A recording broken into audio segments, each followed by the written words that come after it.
தற்போதைய முக்கிய செய்தி, ஹார்முஸ் நீரிணையில் 3 கப்பல்கள் மீது ஈரான் தாக்குதல் நடத்தியதால் பரபரப்பு ஏற்பட்டிருக்கிறது. இது தொடர்பான கூடுதல் தகவல்களை நமது முதன்மை செய்தியாளர் பிரவீன்குமார் வழங்கிட கேட்கலாம்.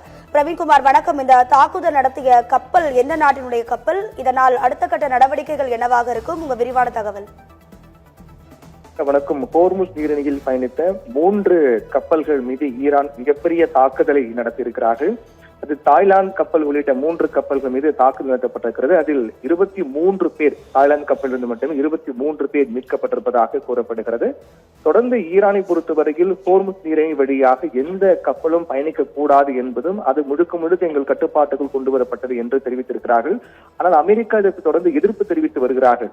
ஹோர்முஸ் நீரிணை வழியாக கப்பல்கள் செல்ல தடை ஏற்பட்டால், ஈரான் அதற்கு தடை ஏற்பட முற்பட்டால் ஈரான் இதுவரை சந்திக்காத ஒரு மிகப்பெரிய பேரழிவு சந்திக்கும் என்று அமெரிக்க அதிபர் ட்ரம்ப் ஏற்கனவே எச்சரிக்கை விடுத்திருந்தார். இப்படியாக ஹோர்முஸ் நீரிணை என்பது உலக அளவில் மிக முக்கிய நீரிணையாக பார்க்கப்படுகின்றது. காரணம், உலக அளவில் 20 விழுக்காடு கச்சா எண்ணெய் போக்குவரத்து வழித்தடமாக ஹோர்முஸ் நீரிணை வழித்தடம் இருக்கின்றது.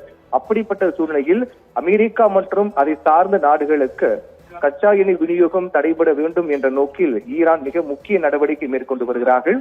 அது மிக முக்கியமான நடவடிக்கையாக பார்க்கப்படக்கூடியதான் ஹோர்முஸ் நீரிணை.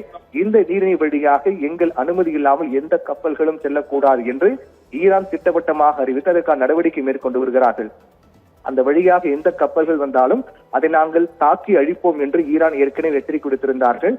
அது மட்டுமல்லாமல் மிக முக்கியமாக பார்க்கப்பட வேண்டியது என்னவென்றால், கடல் கன்னி வெடிகள் அந்த வழித்தடத்தில் வைக்கப்பட்டிருப்பதாக, ஈரான் கடல் கன்னிகளை அந்த வழித்தடத்தில் வைத்திருப்பதாகவும், அந்த வழியாக பயணம் செய்யக்கூடிய கப்பல்கள் அந்த வழியாக செல்லும் போது மிகப்பெரிய வெடி விபத்து என்பது ஏற்படும். அந்த கன்னி வெடிகள்லாம் வெடித்து சிதறக்கூடிய நிலை உண்டாகும். அதற்கு ஏற்ற வகையில் ஈரான் மிகப்பெரிய திட்டத்தை வகுத்து செயல்படுத்தி வருவதாகவும், அதை அமெரிக்கா முன்கூட்டியே தடுத்து விட்டதாக, முன்கூட்டியே அதுக்கு உரிய ஏற்பாடுகள் எல்லாம் செய்துவிட்டு அதை அழிப்பதற்கான நடவடிக்கை இறங்கிவிட்டதாக சொல்லப்பட்டாலும் கூட ஈரானுடைய செயல், ஈரானின் எச்சரிக்கை என்பது மிகப்பெரிய பதற்றத்தை உண்டாக்கி இருக்கின்றது.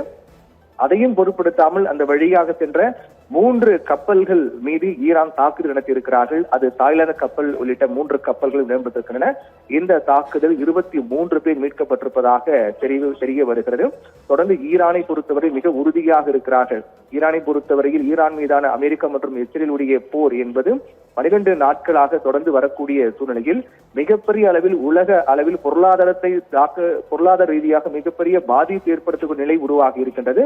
இந்நிலையில் அதில் மிக முக்கியமாக பார்க்கப்பட வேண்டியது என்னவென்றால், வளைகுடா நாடுகள் மீதான அமெரிக்க நிலைகள் மீது தாக்குதல், ஈரானுடைய தாக்குதல் என்பது கச்சா எண்ணெய் விநியோகத்திற்கு மிகப்பெரிய தடை ஏற்படுத்தியிருக்கிறது. இதனால் உலக அளவில் பொருளாதார தாக்கம் என்பது அடுத்தடுத்த நாட்களில் இதைவிட இன்னும் அதிகமான பெரிய அளவில் பாதிப்பு உண்டாக்கும். அதில் மிக முக்கியமாக இந்தியாவில் சிலிண்டர் தட்டுப்பாடு என்பது ஏற்பட்டிருக்கிறது. இப்படியாக இன்னும் போர் தொடர்ந்தால் நிலைமை என்பது இன்னும் மோசமான ஒரு நிலையை நோக்கி செல்லும் என்பதில் மாற்று கருத்து இல்லை. ஏனென்றால் அந்த அளவுக்கு மிக முக்கியமான வழித்தடமாக, கச்சா எண்ணெய் போக்குவரத்து வழித்தடமாக ஹோர்முஸ் நீரிணை இருக்கின்றது. அங்கு ஒட்டுமொத்தமாக ஆசிய நாடுகளுக்கு மட்டுமே 40 விழுக்காடு அளவுக்கான கச்சா எண்ணெய் அந்த வழியாகத்தான் வருகின்றது.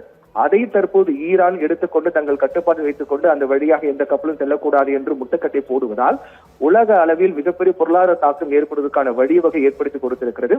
அதையும் மீறி சென்ற கப்பல்கள் மீதுதான் ஈரான் தாக்குதல் நடத்தியிருக்கிறார்கள். இந்த தாக்குதலை அடுத்து இது ஒரு மிகப்பெரிய எச்சரிக்கையாக பார்க்கப்படுகிறது. இது ஒரு எச்சரிக்கை தான். இது போன்று எந்த கப்பல்கள் எங்கள் அனுமதி இல்லாமல் வந்தாலும் அந்த கப்பலை நாங்கள் உடனடியாக தாக்குவோம் என்பதற்கான எச்சரிக்கையாகவே ஈரான் இந்த தாக்குதல் நடத்தியிருப்பதாக பார்க்க வேண்டியிருக்கின்றது.